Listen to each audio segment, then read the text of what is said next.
तो आज मैं बताने वाला हूँ कुछ इंडियन वॉर हीरोज़ के बारे में। वो हीरोज़ जिन्होंने अपने देश के लिए बिना अपनी जान की परवाह करते हुए दुश्मनों का डटकर सामना किया है, जिनकी वजह से हमारे देश के लोग चैन की ज़िंदगी जीते आ रहे हैं और आगे भी जिएंगे। –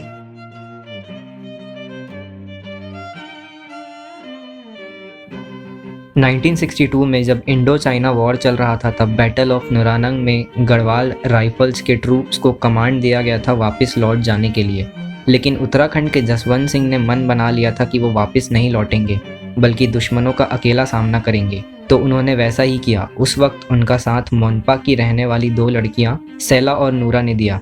तीनों ने अलग अलग जगह पर राइफल्स रख दी और बार बार अलग अलग जगह जाकर शूट करने लगे, जिससे चाइनीज़ आर्मी को इल्यूजन हुआ कि उनके सामने बहुत सारे इंडियन सोल्जर्स तैनात हैं। सब कुछ प्लान के हिसाब से चल रहा था। फिर अचानक जसवंत सिंह का राशन सप्लायर चाइनीज़ आर्मी के हाथ लग गया और उसने चाइनीज़ आर्मी को सारा प्लान बता दिया और उन लोगों ने गुस्से में आकर रिटेलिएट किया, जिसमें सैला की जान ग्रेनेड बर्स्ट के कारण चली गई और देखते ही देखते जसवंत और नूरा भी शहीद हो गए। इन 3 लोगों ने मिलकर चाइनीज़ आर्मी के 300 लोगों को मार गिराया था। बाद में इस जगह का नाम जसवंतगढ़ रख दिया गया था। 5 सोल्जर्स को स्पेशली असाइन कर रखा है जसवंत सिंह के रूम की देखभाल करने के लिए। माना जाता है कि जसवंत सिंह अभी भी उस पोस्ट को गार्ड करते हैं और बाकी सोल्जर्स को गाइड करते हैं।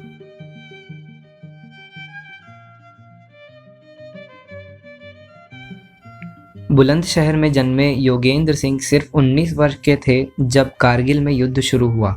ये 18th ग्रेनेडियर्स घातक फोर्स में कमांडो थे, जिन्हें टाइगर हिल कैप्चर करने का बहुत ही मुश्किल काम मिला था। इन बंकर्स में बैठे दुश्मनों को स्ट्रेटेजिक एडवांटेज था। योगेंद्र सिंह ने इस अटैक की जिम्मेदारी के लिए उत्साह दिखाया। इन्होंने जब कठिन चढ़ाई चढ़ना शुरू किया, वे आधे रास्ते ही पहुंचे थे कि दुश्मनों ने फायरिंग चालू कर दी थी। उन्होंने घायल होने पर भी 60 फीट चढ़ाई पूरी की और ऊपर जाकर दुश्मनों के पोजीशन का अंदाज़ा लगा के ग्रेनेड फेंक दिया, जिससे 4 एनिमी सोल्जर्स वहीं ख़त्म हो गए, जिससे फायरिंग बंद हो गई और बाकी लोग भी आगे आ सके। फिर वो अकेले ही दूसरे बंकर की तरफ चले गए, जहां उन्होंने 4 पाकिस्तानी सोल्जर्स को हैंड टू हैंड कॉम्बैट में हराया, वो भी तब जब उनको बहुत से बुलेट्स लग गए थे। उनके शरीर से बाद में 21 गोलियां निकली। जब इन्हें मरणोपरांत परमवीर चक्र अनाउंस किया गया था, तब ये वेंटिलेटर पर थे, पर ये अविश्वसनीय तरीके से मौत को भी मात देते हुए जिंदा बच गए। ये परमवीर चक्र पाने वाले सबसे यंगेस्ट सोल्जर हैं।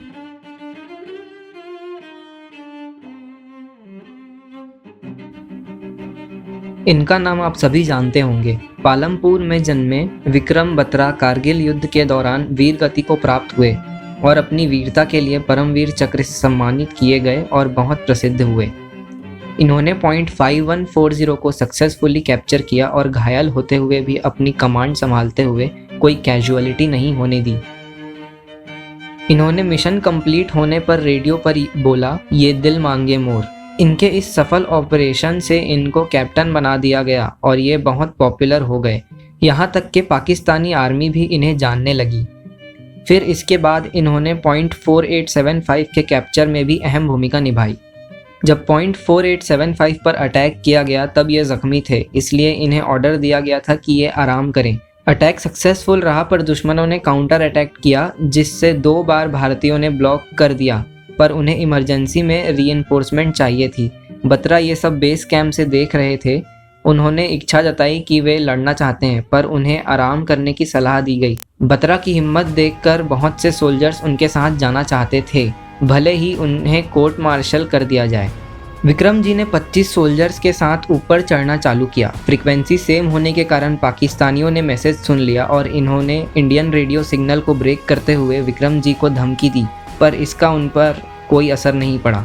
वे ऊपर पहुंचे। उन्होंने लेज पर बैठे हुए दुश्मनों को ग्रेनेड से उड़ा दिया और आगे बढ़े। पोजीशन पर पहुंचते ही उन्होंने अटैक लॉन्च किया, जिसमें उन्होंने 5 पाकिस्तानी सोल्जर्स को क्लोज कॉम्बैट में हराया।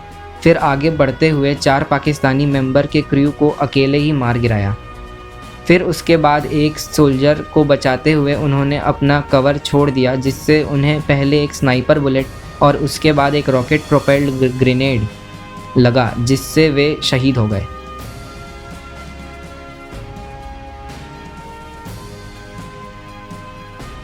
जोधपुर के निवासी शैतान सिंह भारतीय इतिहास के दूसरे व्यक्ति थे जिनको परमवीर चक्र से सम्मानित किया गया था। 1962 के युद्ध के दौरान ये 13th कुमाऊन रेजिमेंट के कमांडिंग ऑफिसर थे। इनकी लीडरशिप में इनकी कंपनी ने रेजांगला का लास्ट स्टैंड ऑपरेट किया था। 18 नवंबर की सुबह चाइनीज़ सोल्जर्स अतिक्रमण करते हुए नुला पार करने लगे।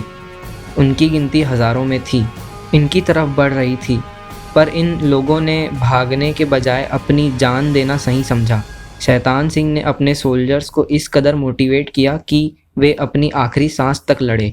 उस दिन भारत के 114 जवान शहीद हुए, परंतु भारतीय वीरों ने 1300 से अधिक दुश्मन सैनिकों को मौत के घाट उतार दिया था।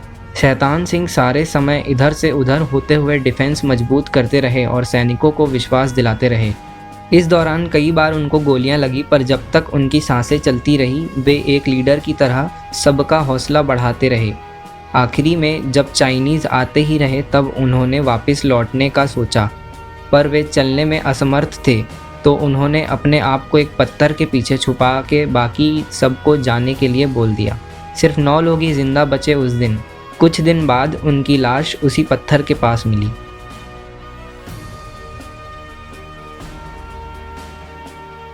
भारत ने 1984 में ऑपरेशन मेघदूत के अंडर सियाचिन ग्लेशियर पर कब्जा कर लिया था, परंतु 1987 में पाकिस्तान ने एक बहुत ही अच्छी लोकेशन पर एक पोस्ट बना लिया जहां से वो भारत पर हमला कर सकते थे।